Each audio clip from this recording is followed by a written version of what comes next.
Hi guys, and welcome back to DNA Sports Prep Series. We've got two bros prepping to be two bros, and we've got Andy here again. He's now 7 weeks out and Perry is 10 weeks out. Happy that the news of the gyms finally reopened. They opened yesterday. So let's just start with you, Perry. Is anything going to change now that the gyms have opened? Just in terms of training, definitely. Sort of doing like a 2-on, 1-off split. Obviously recommended by yourself. So yeah, I think that's currently what you're doing as well, isn't it? Yeah. So just tell what that split is then. Yeah. So it's pretty much like a push-pull legs. So just train 2 days on, rest 1 day, and then 2 days on again, just repeat. But yeah, we're just focusing more on kind of the push-pull legs now. Focus on more recovery, which I didn't really have last prep. Yeah. Not as much as I would like to anyway. Yeah.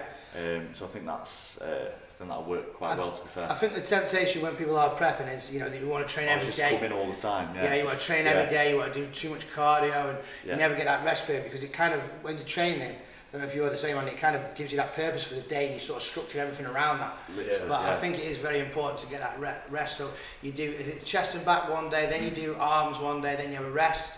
And then it's legs yeah, 1 day, and then rest. shoulders, and then shoulders and calves, and then rest again. Yeah, that's so it. You actually train everything every 6 days, but you're still getting 2 rest days every 6 days. It. So yeah, I think the approach will work much better than last time. And going into this prep, the food's higher as well. I think we're roughly 356 calories. Yeah. So it's a fair bit. Just been hitting the macros and sticking to it over the last 2-3 weeks in terms of diet, which is already coming in despite not training, you know, as well as I'd like to, with the gyms being shut. Just a change in diet itself is, you know, working really well. So I think that combined with the training as well, I think we'll do good. Yeah. So yeah. So as you said, because your training was a little bit off during some of the lockdown, because you had a bit of a period where you couldn't really get hold of much equipment and stuff like that, that you lost that appetite, lost a bit of fullness. Yeah. So we're trying to now fill you back out, and you're actually getting leaner at the same time. Exactly. Yeah. So the food was there and there before. It was a bit of a nightmare. Now we've obviously increased the food. I'm struggling to eat a little bit, but the idea is just to, like you said, fill back out, get my appetite up again, get the food high, so we've got room to kind of come down over the next few weeks. Yeah, I mean, Perry does come in nice and fast, so it might sound crazy for some people to be struggling to eat 10 weeks out. But every situation is different, and obviously with this COVID situation, it's kind of knocked me off. Everything's just it's knocked everyone off, hasn't it? So we've got to take each individual's circumstances and sort of deal with them at the time. So Andy, you're 7 weeks out, and you kind of started prep almost for yourself, didn't you? Before? Yeah, I was kind of just because I've been focusing on just basically bulking and getting the size on. I just wanted to reel it in and see where it was before last time we had this chat, and then basically, I found I was in a better spot than I was before. So I've put on muscle where I needed it, I feel, and so it's been going well. Looking forward to it now. Gyms are back open. I can focus back off a little bit of the classic type of training, but go back into the machines and really reel it in that way, you know, I think. And just for some contractions and everything like that, towards the competition, I think. Food wise, I think I've been focusing a lot on keeping it simple for yourself. Yeah, simple. With I changed jobs, you see, so I went from selling cars to plastering. So I needed something quick, something just down me. So I'm not a lot of protein shakes and oats and stuff like that. Just simple stuff so that I can track my macros and everything like that. But now we're focused on more solid. Yeah, we're going to start putting more solid foods in. We're going to be a little bit stricter now. Obviously, we're getting to the point at 7 weeks out now. Andy was kind of ahead of himself anyway, because like I say, he started kind of prepping himself just to see where things were.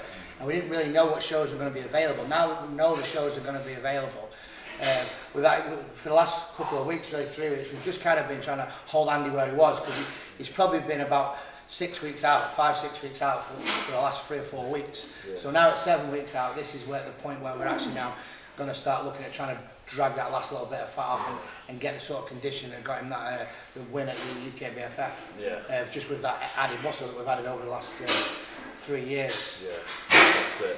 Because since then the weight categories I've had to go up in weight. So over the last couple of years, it's been been putting that mass on, hasn't it? Yeah. Because the weight, the UK BFF have a different weight category in the classics. So yeah. It's, well, the UK BFF category, I think you had to be at 86 kilos, didn't you? No, I was 81.